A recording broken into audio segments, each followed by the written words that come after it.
Hello student, class 12 physics unit 1 electrostatics का ये 11वां part आपके लिए लेकर आए हैं। इसमें हमने स्टार्ट किया था एप्लीकेशन ऑफ गॉसेस लॉ, जिसका एक पार्ट आपको दे चुके हैं। ये दूसरा एप्लीकेशन है और ये टॉपिक एनसीईआरटी का है। जो बच्चे 12th बोर्ड एग्जाम की तैयारी कर रहे हैं उनके लिए बहुत ही इंपॉर्टेंट टॉपिक है।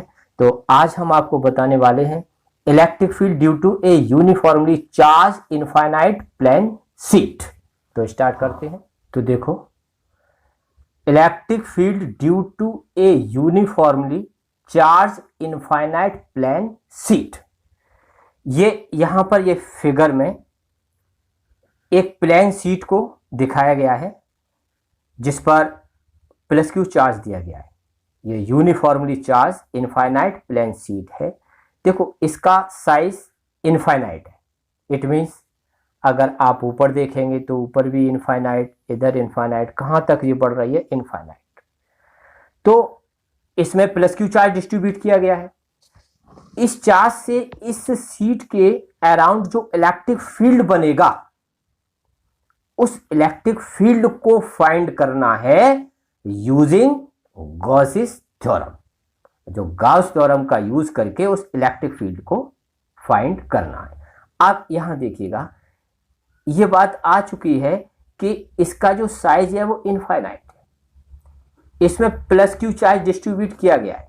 तो अगर ये क्वेश्चन सामने आता है कि इस पर टोटल चार्ज कितना होगा, तो ये बता पाना थोड़ा मुश्किल है। इसलिए यूज करते हैं सरफेस चार्ज डेंसिटी, या इसका दूसरा नाम आप ऐसे कह सकते हो, ये चार्ज पर यूनिट एरिया। ये भी एक चार्ज है पर यूनिट एरिया, यानी यूनिट एरिया में कितना चार्ज है आसानी से आप बता सकते हो। 1 मीटर स्क्वायर में कितना चार्ज है, ये 2 में कितना है, 2 का मल्टीप्लाई हो जाएगा, ए में कितना है, ए का मल्टीप्लाई हो जाएगा। और ये सरफेस चार्ज डेंसिटी इस शीट के बोथ साइड सेम है। ठीक, अब देखो, एक और क्वेश्चन बनता है, क्या रियल में ये जो शीट है इनफाइनाइट साइज है इसका? बच्चों देखो, ये नॉर्मल शीट है, बट अगर कोई पॉइंट इस शीट के बहुत क्लोज लाते हैं, बहुत पास लाते हैं, तो ये शीट उस पॉइंट के लिए इनफाइनाइट शीट का बिहेव करती है। तो ऐसे आप कह सकते हो कि ये पॉइंट P है, इस शीट के बहुत क्लोजली है। इस शीट से आर डिस्टेंस पर कोई पॉइंट P सपोज किया है, यहां पर इलेक्ट्रिक फील्ड इंटेंसिटी को फाइंड कर रहे हैं, और ये पॉइंट P इस शीट के बहुत क्लोज है, बहुत क्लोज है। इसीलिए ये शीट इनफाइनाइट प्लेन शीट की तरह बिहेव कर रही है। ये बहुत पतली शीट है। इस पर जो प्लस क्यू चार्ज है, यही चार्ज इसके दोनों सरफेस के लिए, यानी दोनों तरफ इलेक्ट्रिक फील्ड प्रोड्यूस कर रहा है। और जितना हमने इस शीट से आगे आर डिस्टेंस पर P पॉइंट लिया है, ठीक उतना ही इसके अदर साइड पर एक P डैश पॉइंट लिया, ठीक उतने ही डिस्टेंस पर। अब देखिएगा, ये पॉजिटिव चार्ज है, तो यहां से इलेक्ट्रिक फील्ड लाइन इस तरह से जाएंगी आउटवर्ड, प्लस से दूर। तो इलेक्ट्रिक फील्ड लाइन इस प्लेन से भी निकलेंगी और P पॉइंट से भी निकलेंगी। तो इस तरह से पॉइंट P पर इलेक्ट्रिक फील्ड का जो डायरेक्शन होगा, जो इस साइड पर होगा, यानी शीट से आउटवर्ड। इसी तरह से इसके अदर साइड पर देखेंगे, पॉइंट P डैश पर, यहां पर इलेक्ट्रिक फील्ड का डायरेक्शन इधर होगा, प्लस क्यू चार्ज से दूर होगा। ठीक, अब आगे देखो। हाँ, तो इलेक्ट्रिक फील्ड हम फाइंड करेंगे। तो इलेक्ट्रिक फील्ड फाइंड करने के लिए गॉस थ्योरम को यूज करेंगे। और गॉस लॉ क्या कहता है, देखिएगा, फाई से equal to Q upon epsilon 0, यानी total flux, total electric flux through close surface या through Gaussian surface is equal to Q upon epsilon 0। ये जो टोटल फ्लक्स है, ये यानी टोटल फ्लक्स गॉसियन सरफेस के लिए है। तो हम गॉसियस लॉ का यूज करने के लिए हमें एक क्लोज सरफेस तैयार करना पड़ेगा, एक गॉसियन सरफेस तैयार करना पड़ेगा। तो इस शीट के दोनों तरफ ये P पॉइंट और P डैश पॉइंट है। हमने एक सिलेंडर को कंसीडर किया, यानी गॉसियन सरफेस कंसीडर किया, आप इस तरह से कह सकते हैं। अब आपके पास ये गॉसियन सरफेस है, इसके 3 सरफेस दिखाई दे रहे हैं आपको। एक आपका ये है, एक आपका ये है, और तीसरा है इसका ये कर्व सरफेस। हम आपको इस तरह से दिखा रहे हैं, देखिएगा ये सिलेंडर है, ये सिलेंडर है। यहां पर आप देख सकते हैं एक इसका ये सरफेस हुआ, ये सरफेस है, और इलेक्ट्रिक फील्ड का डायरेक्शन तो आउटवर्ड है। यहां पर अगर आप इसके एरिया के लिए एरिया वेक्टर दिखाएंगे तो इस तरह से नॉर्मल खींचेंगे, यानी इलेक्ट्रिक फील्ड की डायरेक्शन में ही होगा। और एक आपका इस साइड पर दिख रहा है, एक सरफेस ये है।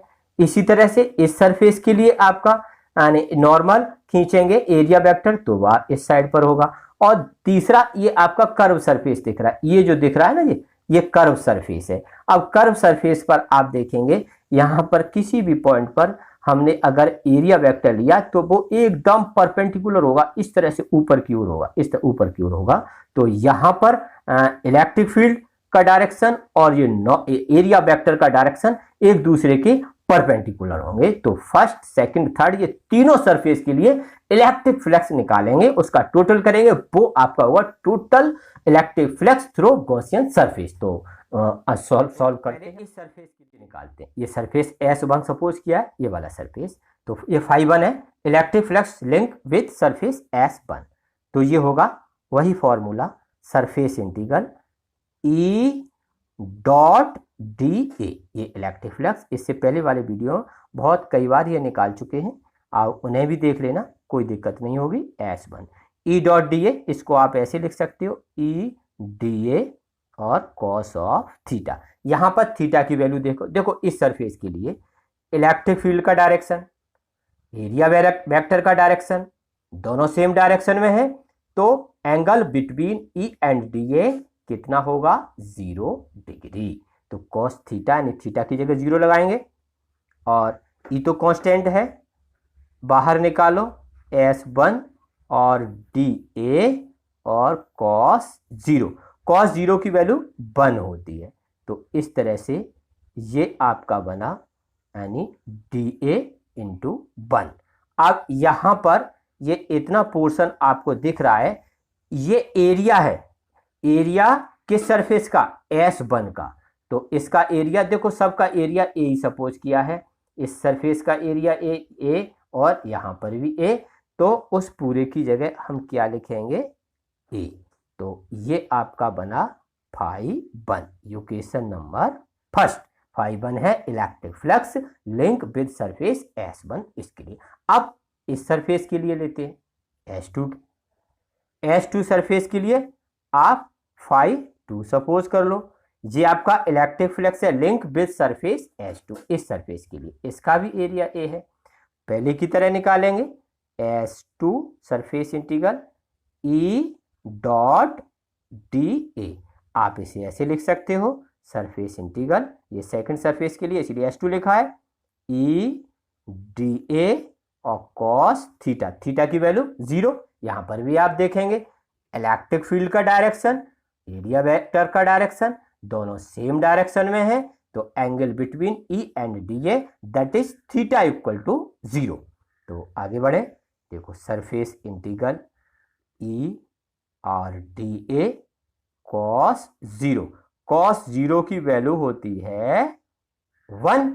तो यहां पर E को बाहर निकालें, कांस्टेंट है, S2 यानी E हर जगह सेम है, DA। ये बना आपका दूसरे सरफेस का area, area of surface S2, इसका एरिया ये भी A है। तो इस तरह से E और A ये बना φ2, इक्वेशन नंबर सेकंड। अब निकालते हैं थर्ड सरफेस के लिए, ये कर्व सरफेस है। देखिए ये बहुत पतली सीट है, यहाँ ये पूरा सिलेंडर आप दिख रहा है, थोड़ा सा इस तरह से इमेज करें कि ये सिलेंडर इसके आर पार हो रहा है, ऐसा ना सोचें कि इधर का अलग है ये अलग है। तो इस कर्व सरफेस के लिए देखेंगे इलेक्ट्रिक फील्ड प्लस चार्ज से आगे जा रहा है दूर, ठीक है। और अभी आपको बताया था इसका जो एरिया वेक्टर ठीक परपेंडिकुलर होगा, तो इन दोनों के बीच का एंगल 90 डिग्री होगा, चाहे आप इधर देखें चाहे इधर देखें। तो अब थर्ड सरफेस के लिए यानी S3 सरफेस सपोज किया है, जो कर्व सरफेस सिलेंडर का है उसके लिए निकालते हैं। यहाँ सरफेस इंटीग्रल S3 सपोज कर लो, यहाँ पर वही फॉर्मूला E डॉट dA, ठीक है। थोड़ा आगे बढ़ाते हैं, S3 step by step clear करते जाओ, बड़ा आसान होगा। E dA cos of theta, यहाँ पर थीटा की वैल्यू 90 डिग्री है, अभी आपको बताया था।